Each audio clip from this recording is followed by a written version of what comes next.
Cross put the women and children to bed and go looking for dinner. John Rothstein here on the CBS Sports College Basketball YouTube page. Later in this show, I will be joined by West Virginia head coach Ross Hodge. Also want you to subscribe, hit the like button, and also send me all of your questions in the chat. I will get to them later in this program. On this new podcast venture, which again has been coming to you now for about the last 2.5 months and will continue to come to you for as long as I hopefully hope that we can continue to produce compelling content, which from my perspective will be until the day that I am no longer to sit here behind a microphone. Because I got to tell you, throughout the month of May, it's an interesting time. People want to talk about the offseason. People want to talk about trips they're taking or golf that they're playing. I've never played golf, nor have I ever had a glass of wine or a cup of coffee. And people want to make conversation about topics from the periphery. I find that by mid-May, I am ready to go. I find that by mid-May, my engines are starting to rev up again because I find by mid-May, I am ready for the tip-off of a standalone game.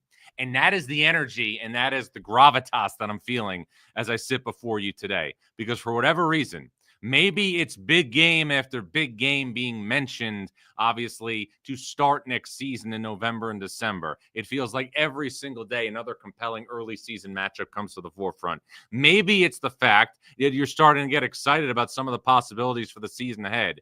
But I can tell you now more than ever that I am starting to sense that college basketball, which unequivocally has been America's greatest sport, feels like it's reaching an entirely different level.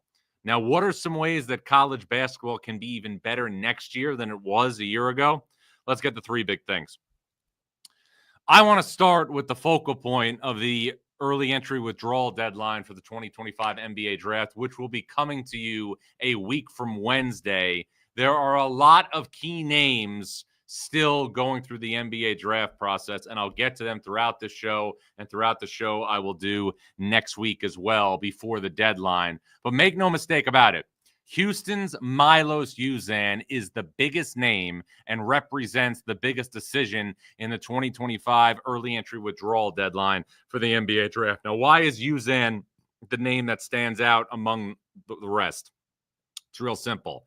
If Milos Uzan decides to come back to school, Houston will be, in my opinion, the number one team to start next season. Now, you could make the case for Purdue as well. It's 1 and 2. It's Houston and Purdue. But if Houston gets back a veteran point guard like Milos Uzan, you are looking at a Cougars team that came within inches of winning a national championship, returning a veteran point guard in Milos Uzan, returning a veteran wing in Emmanuel Sharp, and returning one of the favorites for National Defensive Player of the Year in Joseph Tugler. Now, what happens if Milos Uzan does not come back to Houston? Now, all of a sudden, the Cougars are going to have to be dependent on youth and a pair of freshmen potentially in their starting lineup. Because if you look at Houston's roster and you look at the makeup of things, okay, from a player perspective, if Milos Uzan is not going to be a Houston Cougar next year, a pair of freshmen, Chris Senack, who is expected to be the 5-man to begin with, or somebody up front, play one of the front court spots, and Kingston Flemings, a talented freshman lead guard, are going to be projected starters. 40% of Houston's projected starting lineup will be freshmen if Milos Uzan does not come back to school. That takes Houston, in my opinion, from being a top 1 or 2 team to probably being somewhere back closer to 9 or 10. It's that big of a decision. Maybe a little bit higher than 9 or 10, depending on how you split the atom. But Houston will not be picked at 1 or 2 to start the season. And if Milos Uzan is to stay in the NBA draft, St. John's then, on my ballot, on the Rothstein 45, would move up to the 2 hole. So there's going to be a lot of other big names here that make decisions that will impact college basketball for next season in the next 9 days. Alex Condon, who we're going to get to in a second, who was a starter and a key piece at Florida. Yaxel Lendeborg, who transferred from UAB to Michigan.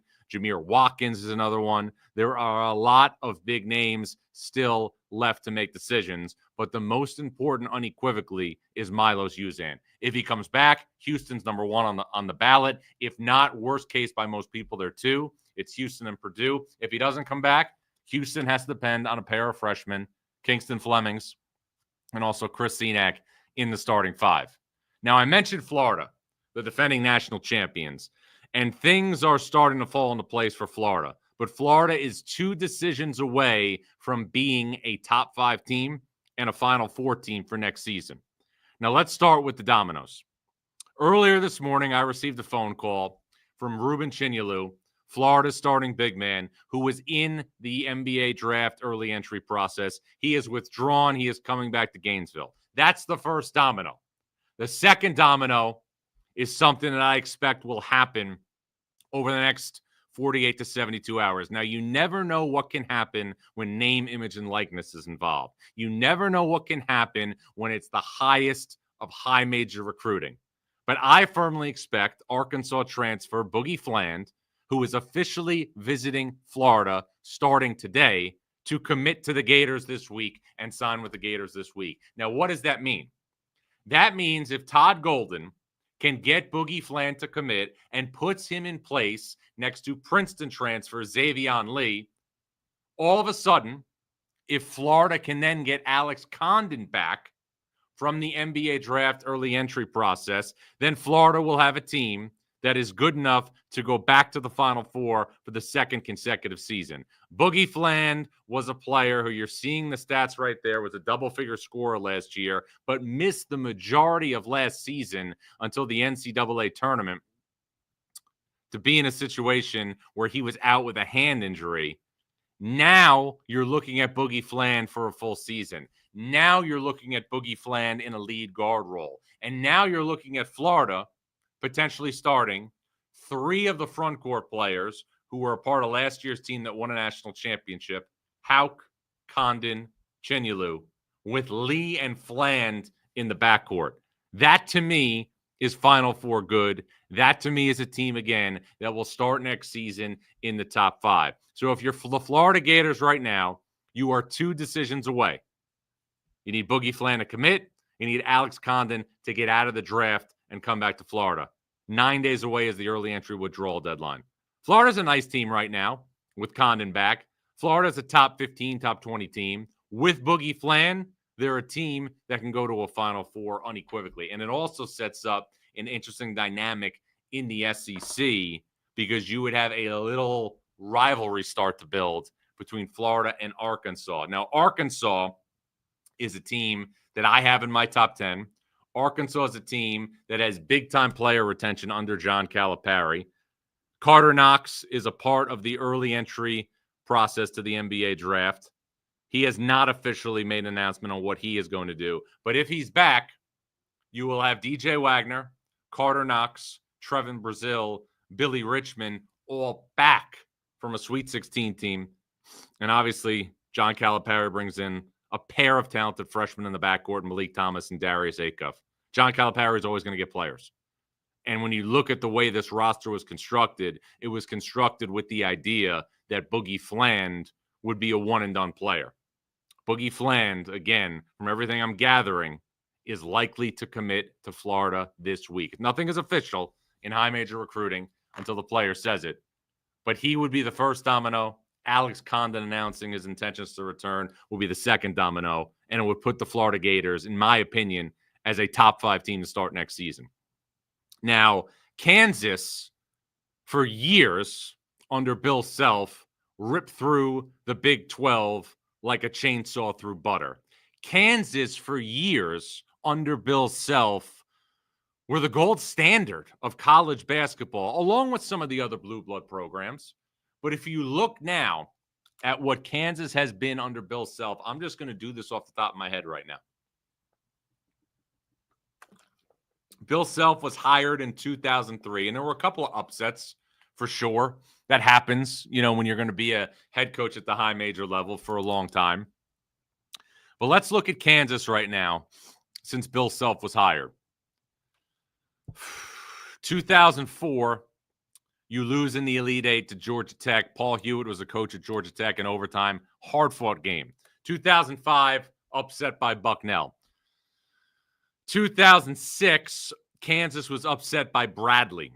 2007, Elite Eight, lose to UCLA. 2008, National Championship. 2009, lose to Michigan State in the Sweet 16. 2010, you're a 1 seed. You lose to Ali Faroukmanesh and Northern Iowa. 2011, you're a 1 seed, but you lose to VCU and Jamie Skeen in the Elite Eight. 2012, you lose to Kentucky and Anthony Davis in the national title game. 2013, you're a 1 seed. You lose to Trey Burke in Michigan. 2014, you're a 2 seed without Joel Embiid.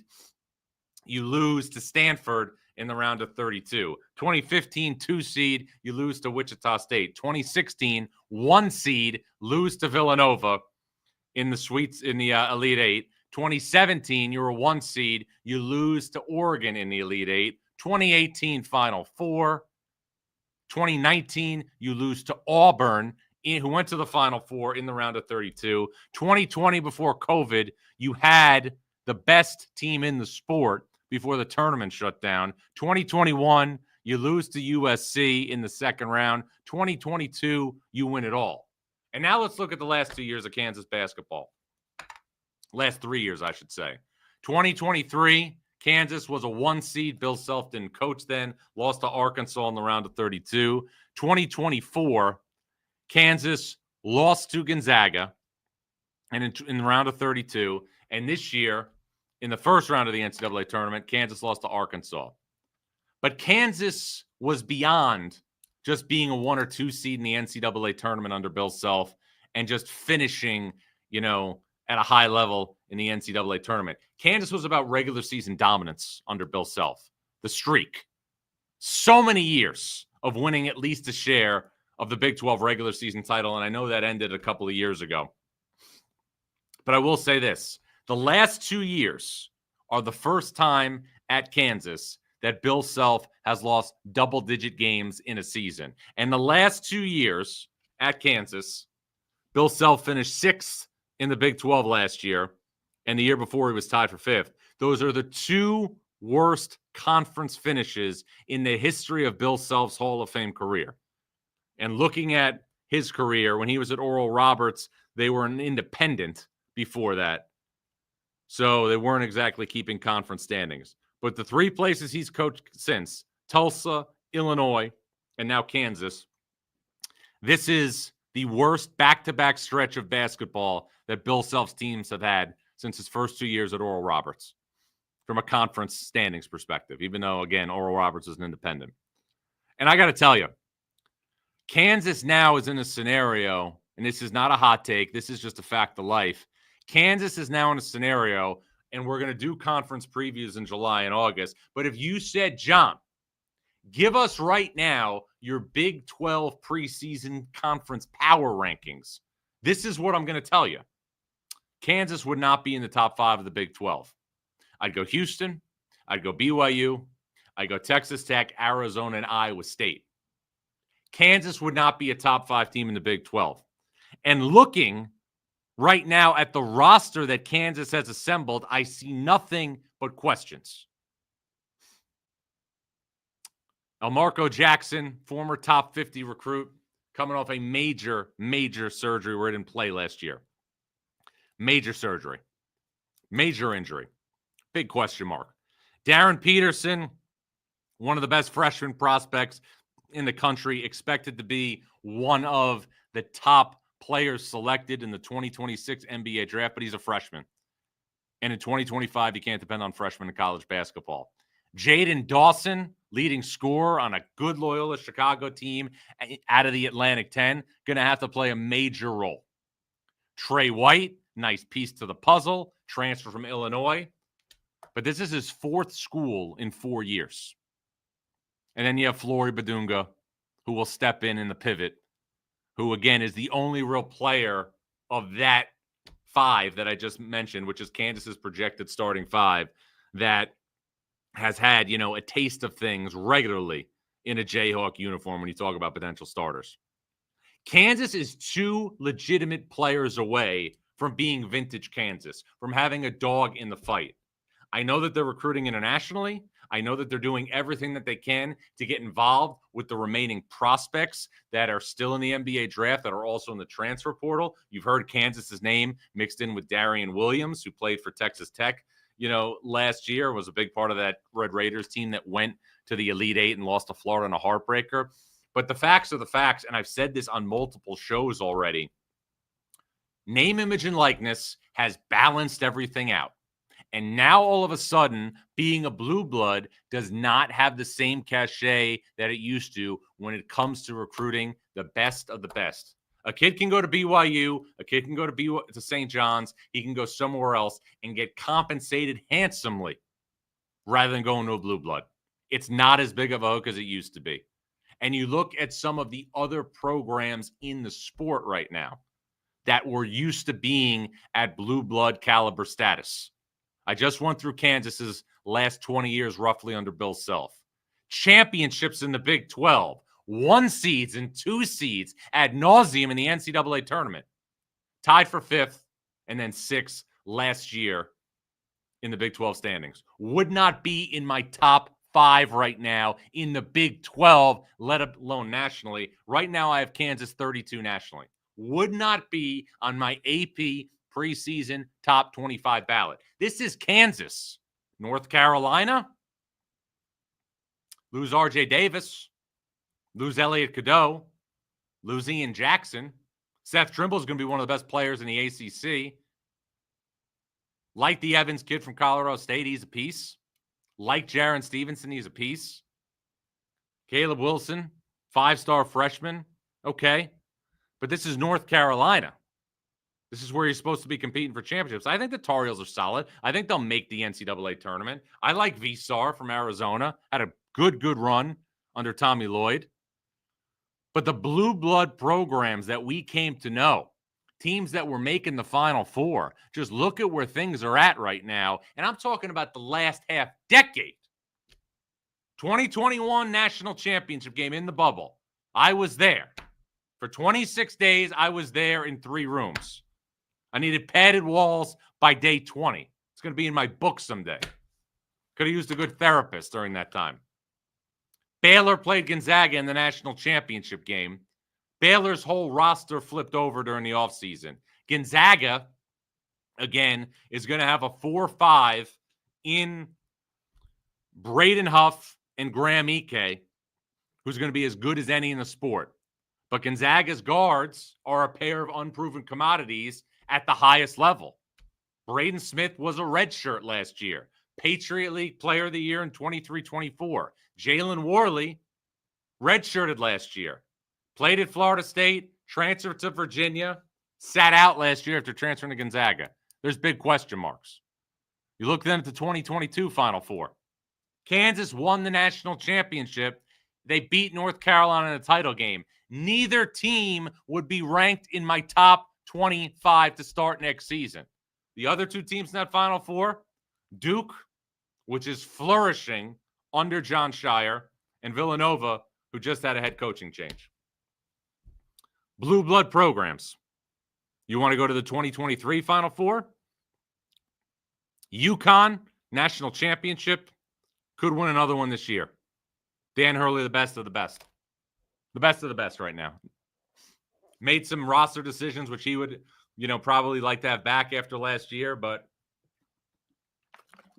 he would tell you that. Silas Demery Jr. is going to be a big pickup for UConn. They'll be right back in the mix to go to a Final Four and win a national championship. Right back in the mix. Miami, whole roster turned over. We're going to talk to Jay Lucas here in a couple of weeks, but whole roster turned over. That other Final Four, other side of it, Florida Atlantic, San Diego State. San Diego State has kept things afloat, but everybody else you look at from a blue blood perspective, for the most part.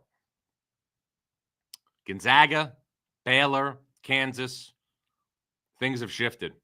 And if you're Kansas now, you are 2 players away. You need 2 impact transfers. You need an impact international guy, or you need a transfer. You're 2 players away. Again, if you're Kansas, this is the starting 5. Elmarco Jackson, coming off a major injury. Darren Peterson, potential one and done. Great talent. We don't know if he's going to lead a team in the Big 12. Is he going to go to the Fertitta Center and carry Kansas against Houston? Is he going to go to United Supermarkets Arena and carry Kansas against Texas Tech? Jaden Dawson, nice player in the Atlantic 10. Wasn't the best player in the Atlantic 10. Wasn't like Max Shulga had another year from what he did at VCU, and he went to Kansas. Trey White, big fan of Trey White. Right now, he and Floyd Badunga are probably the most polished and proven players in terms of power conference basketball on Kansas's roster. Jayhawks are 2 players away from being vintage Kansas and having a legitimate dog in the fight. Right now, they're not a top 5 team in the Big 12. Want you to get in the chat. It's on fire right now. Like there's kerosene coming out of the chat. Want you to get in the mix. I want you to give me your thoughts on everything I talked about in college basketball. We're going to take a quick break. We're also going to have West Virginia's Ross Hodge later in this program. John Rothstein here on the CBS Sports College Basketball YouTube page. Get ready. Wait a second. I thought we were going tubing. All 3 Sonic the Hedgehog movies and Knuckles are now streaming on Paramount Plus. And everyone loves it. Every adventure. Just try to keep up. Every face-off. This ends now. And every moment that will have you saying, Where have you been? My entire life! It's showtime! all 3 Sonic the Hedgehog movies and the entire Sonic universe are now streaming on Paramount Plus. All right, welcome back. John Rothstein here on the CBS Sports College Basketball YouTube page. I want you to get in the chat and give me your questions right now as we continue to dissect everything that's going on in college basketball. Justin wants to know, John, who is the biggest threat to Duke next year in the ACC, revamped Louisville or P.J. Haggerty-led NC State? Well, P.J. Haggerty has not committed to NC State just yet. We are monitoring that situation closely as we monitor every situation. You have to say Louisville is the second best team now in the ACC as of today, entering next season. Now, the thing that baffles me with Louisville, not just the quality players that Pat Kelsey added in the transfer portal, but the level of shooting that he brought to this basketball team. Ryan Conwell from Xavier, big-time shooter. Adrian Woolley from Kennesaw State, big-time shooter. And obviously, Isaac McNeely from Virginia. Pat Kelsey added major shooting when you look at that troika. Louisville, to me, Adrian Woolley, and obviously McNeely and Conwell going to be big-time additions to Louisville next season. Now, Fuego Sina wants to know, John, what are your early predictions for who will be contenders in the Big Ten? Well, look, Purdue, to me, is clearly the best team in the Big Ten entering next season just because of retention. 86% of Purdue's nucleus that went to the Sweet 16 is going to be, returning for the Boilers. Then I think you need to look at the other teams in the Big Ten. Michigan did very well out of the transfer portal, adding Elliot Cadeau. Obviously, also adding Merez Johnson from Illinois. Michigan is waiting on Yaxel Lendeborg, who's an early entry candidate for the NBA draft. And then I really like UCLA. UCLA was a 23-win team last year who returned 3 of its top 4 scorers, Sky Clark, Eric Daly, and Tyler Bilodeau. And then UCLA, a team that essentially played without a point guard last year because their point guard play was so poor, added Donovan Dent from New Mexico, who was an All-American. So I would say if you're looking at the Big Ten next year, you start with Purdue. Michigan and UCLA are not far behind that when you're looking at the top teams in the Big Ten entering next season. I also think Oregon with Jackson Shellstad and likely Nate Biddleback is also going to be in the mix. Michigan State, Illinois, not too far behind. Let's continue to take your questions here on the CBS Sports College Basketball chat. John Rothstein here, hanging out with you. I'm going to continue to take these questions. Alan Train wants to know, John, how does Cincinnati improve in your opinion? Well, I'll say this about Cincinnati. I like what Wes Miller has done out of the transfer portal, obviously getting Mustafa Cham from UCF anchors the front court. Baba Miller, an impact guy from FAU at the 4 spot who committed last week. Jalen Celestine from Baylor. But, we have seen Cincinnati be in a situation where it's added talent before. We have seen Cincinnati win portal days in April and May. What we haven't seen Cincinnati do since 2019 is make the NCAA tournament. And if you are a proud Cincinnati Bearcat fan and follower, or even just observer of the sport, the expectation for that program is to play in the NCAA tournament. There is no gray area for the Bearcats next season. It's NCAA tournament or bust.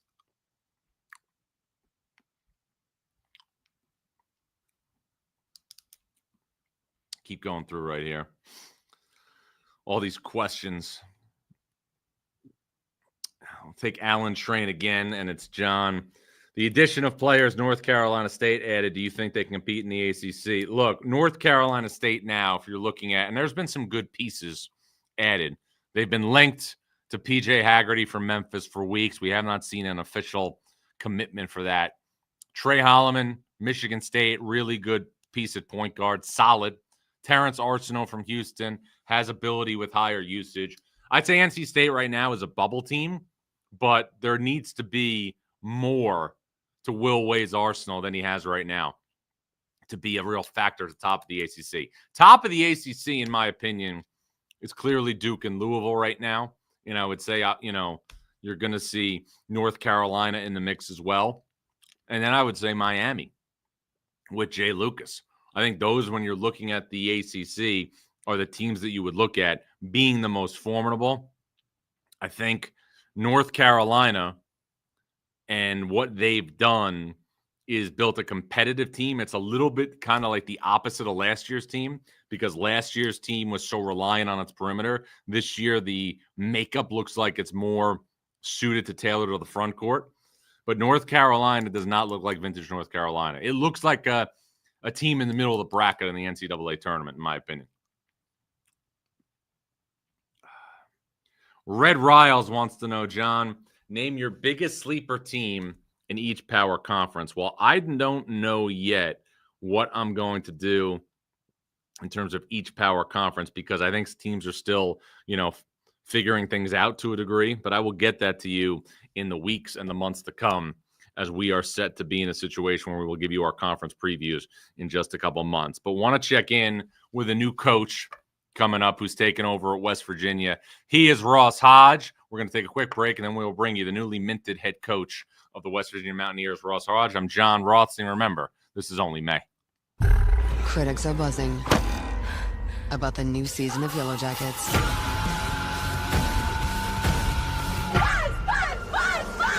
This is not healthy. Yellow Jackets' new season, now streaming on the Paramount Plus with Showtime plan. Welcome in West Virginia head coach Ross Hodge, formerly the head man at North Texas. He is now part of the Big 12 coaching fraternity. Ross, welcome. What have the last 6 weeks been like, man? Man, it's been a whirlwind, as they say. Just finishing up that run in the NIT with North Texas, which I've said before, but was extremely thankful and grateful for both administrations here at West Virginia, and then also at the North Texas to, let me finish that out. And really from the moment, that last buzzer went off there in the NIT semifinals, have just been hitting the ground running, trying to, put together the roster here and get acclimated in Morgantown, which has been awesome. Everybody's been incredibly welcoming to myself and my family, and feel good about, the roster we've been able to put in place, and still need a couple more to finish it all the way off. But it's been good. Now, from what you've gathered so far, I know you haven't coached a game yet at West Virginia. What is the biggest difference in being a power conference head coach versus a mid-major head coach? I think some of it probably is more dependent on the location that you're in. Mm-hmm. Being in Denton for 8 years, you're just north of Dallas. Obviously, you got the Cowboys, Mavericks, Stars, other major universities. And then you come to a place, like West Virginia here, there is no pro sports teams around, and you go from, a relatively anonymous life to not much anonymity anymore, in Morgantown. That's probably been the biggest personal difference, just from the last month. But on top of that, recruiting the portal kind of feels the same. Obviously, you're maybe dealing with a little bit different level player and some of the other factors that go along with that. But that part you're doing in the spring, no matter where you are. I mean, you're just hitting the portal, trying to piece together a roster that you feel good about that can compete. And so that hasn't changed much. But to answer your question, just going from, relatively anonymous, even in Denton, to not much here. Now, you have only been a Division I head coach for 2 seasons, but in that time, you have led North Texas to back-to-back trips to the postseason NIT. Why do you think you've been so successful during your first couple of years as a head coach in Division I?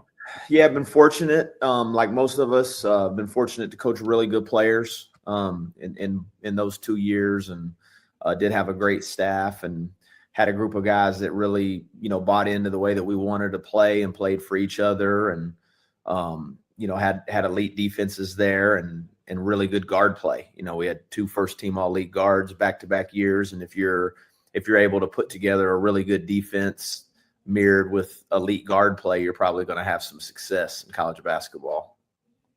Now, one of the things, too, that obviously made this a more seamless transition for you is you worked with Ren Baker, who's now the AD at West Virginia, when he was the AD at North Texas. I'm curious, when you found out that Darren DeVries was leaving West Virginia for Indiana, how quickly did you start to think about the fact that, you could have a chance at West Virginia? Yeah, I mean, things happen so fast in college athletics. And, I don't remember exactly the timing of when Coach DeVries and all that went down. Obviously we were still playing. So you're like, you're in a little bubble right, of trying to give everything you have to that team and those players. And, it really wasn't something I put a lot of thought into until it actually started looking like it could happen or could become a reality.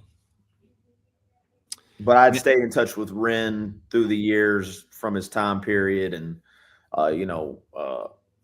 was happy for the success that they were having here last year.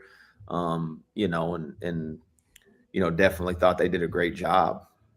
When did Ren reach out and express his interest in talking to you about the job?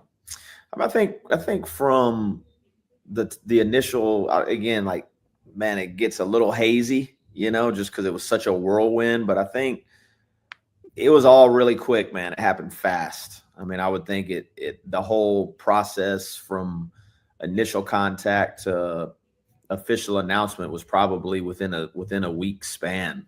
I don't know the exact day but it happened quick.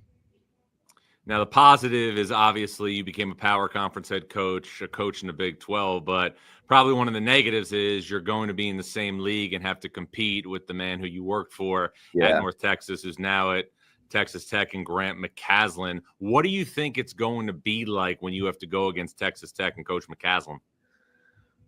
Well, we competed against each other as young junior college coaches when he was the head coach at Midland Junior College and I was the head coach at Paris Junior College. We were both 2 young guys that didn't even know what we were doing, but we thought we knew what we were doing.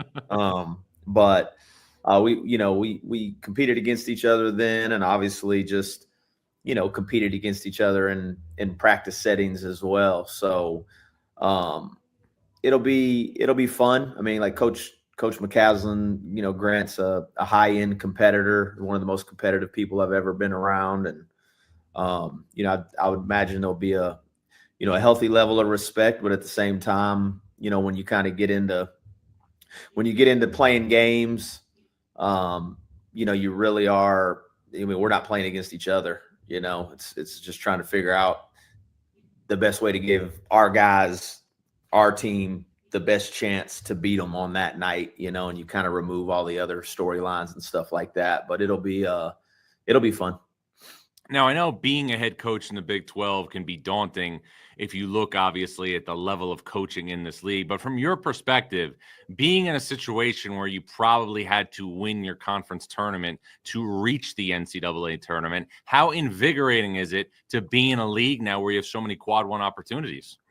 Yeah, I mean, it's what we all want to do, right? You want to play against the best. You want to compete against the best. You want to play in the best venues. And like you said, I mean, the thing that provides you the most is opportunities. And that's what as a competitor, as a coach, as a player, that's what you want. You want the opportunity to put yourself in position to have success in late March. And obviously the better chance you have at getting into the NCAA tournament, the more chance you have, the better chance you have of making a run in March, and I think if you look at traditionally, that's what teams that if you can just get in the NCAA tournament league consistently, eventually things happen, upsets happen across of you, and you can find yourself being a game away from the Final Four, a game away from the national championship. You can find yourself in the national championship game, but before that happens, you gotta get in it, and obviously being in one of the best basketball leagues in the country, if not the best basketball league in the country, it's going to afford you a lot of opportunities to show your worth and get in the NCAA tournament. Ross, what are your impressions of the roster that you've put together so far? Yeah, excited about it. I like the fact that so many guys have been part of winning programs and know how to win. You look at, Honor Huff won the NIT. Big Harlan was on the NCAA tournament team at UNC Wilmington. Jackson Fields was on the NCAA tournament team in Troy. Jasper and Brennan Lorient, both have won at a high level.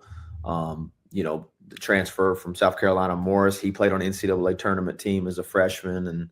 And then obviously, Eagle Staff's talent and scoring prowess gives us an opportunity where I think we have a good baseline of understanding of what it takes to win and have been a part of winning. Now we just got to figure out like how we're going to win together.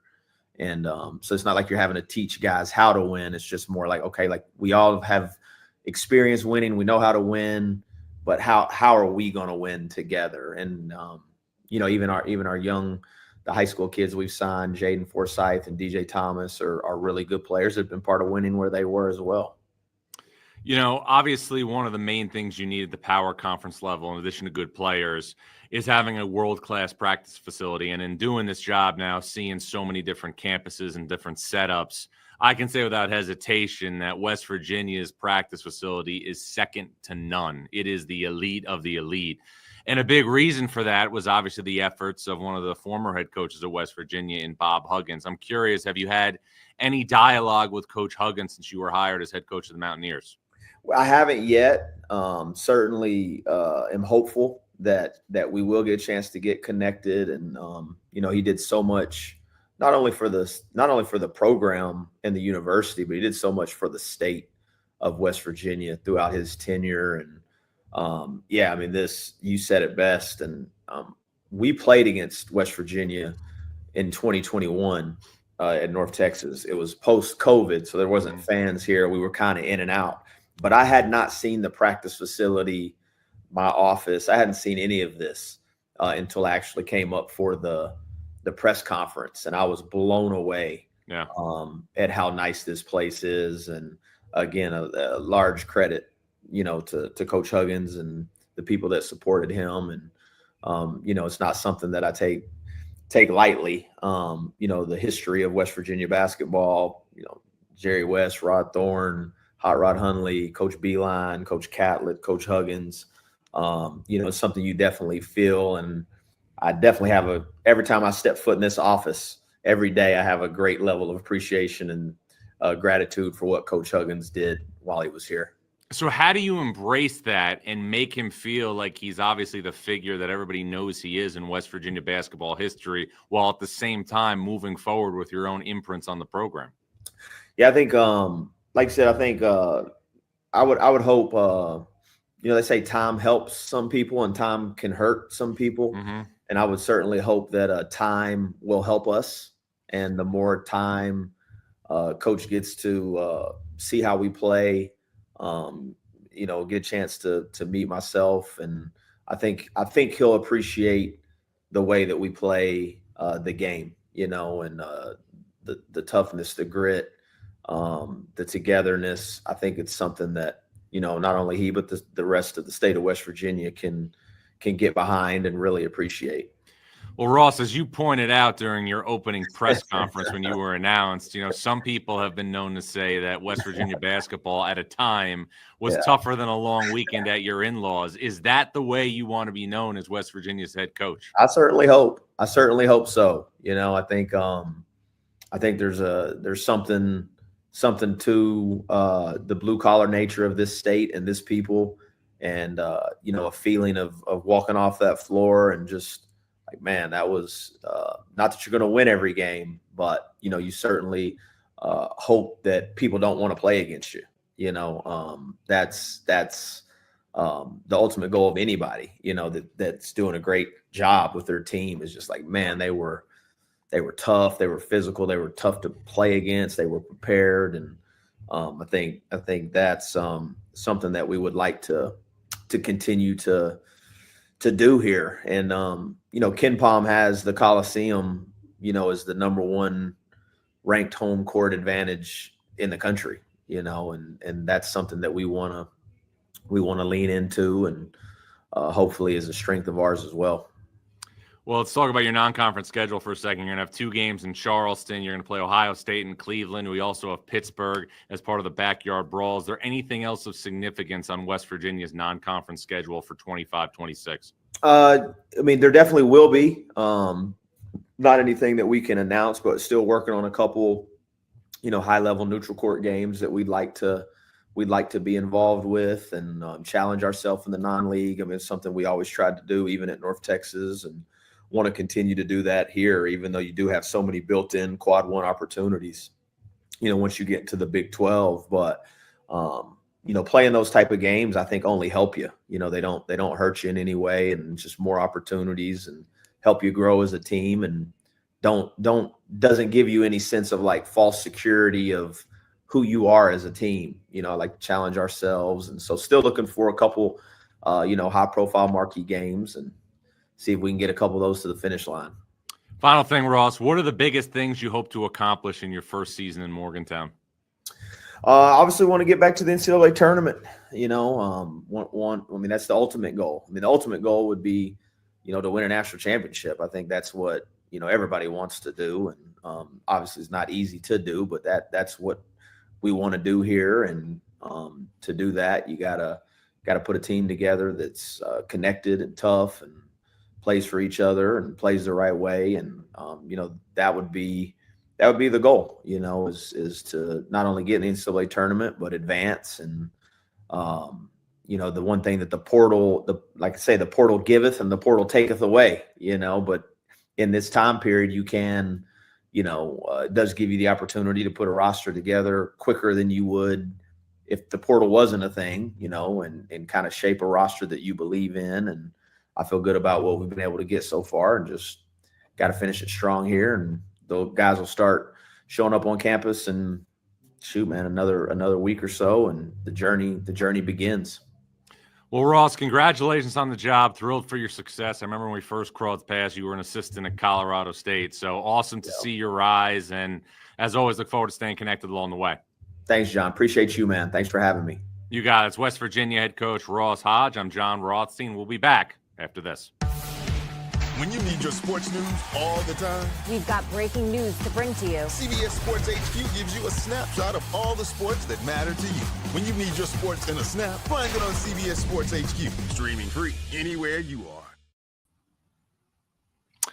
I'd like to thank West Virginia head coach Ross Hodge for joining us here on the CBS Sports College Basketball YouTube page. I'm John Rothstein. Again, we will have all of the options for you set up here in the weeks to come, so you can listen to this on Spotify and obviously get the audio set up if you are unable to join us in video form. We will also have a name for this podcast too in the near future. I want to get now to 3 good nuggets before we close out. Last year In games where Marquette's Chase Ross logged 30 minutes or more, he averaged 12.1 points per game and 4.5 rebounds per game. Ross is going to have to be one of the top 10 players in the Big East if Marquette is going to play in 5 NCAA tournaments in 5 years under Shaka Smart. Nugget number 2, old friends reunite. According to a source, Tennessee and Illinois are finalizing an agreement to meet on December 6th at Bridgestone Arena in Nashville. This is the 3rd straight year that these two programs will meet head-to-head. Tennessee has won the games the last 2 years, and this sets up an epic 2 days in Nashville. The night before, Kentucky will play Gonzaga at Bridgestone Arena. And then nugget number 3, the unfinished book. We were talking about UCLA a little bit earlier in the show. Xavier Booker, who transferred from Michigan State to UCLA, is going to have to be, a big factor for UCLA next year up front. I had looked at this over the weekend. He has played 20 minutes or more in his college career just once. He had 12-7 against North Carolina in last year's Maui Invitational. This guy is a big X factor to keep an eye on for the Bruins. I also looked it up in games last year where he played 15 minutes or more. He averaged about 7 points, 3.5 rebounds, and 1 block. UCLA needs him to be a 9-6-2 guy if the Bruins are going to compete at the top of the Big Ten. Going to get obviously more into UCLA when we get into our Big Ten preview here moving on in the middle of the summer. Would like to thank West Virginia head coach Ross Hodge for joining us here on the CBS Sports College Basketball YouTube page. We will be back later in this week. Stay tuned to social media for more programming information on that. And remember, this is only May.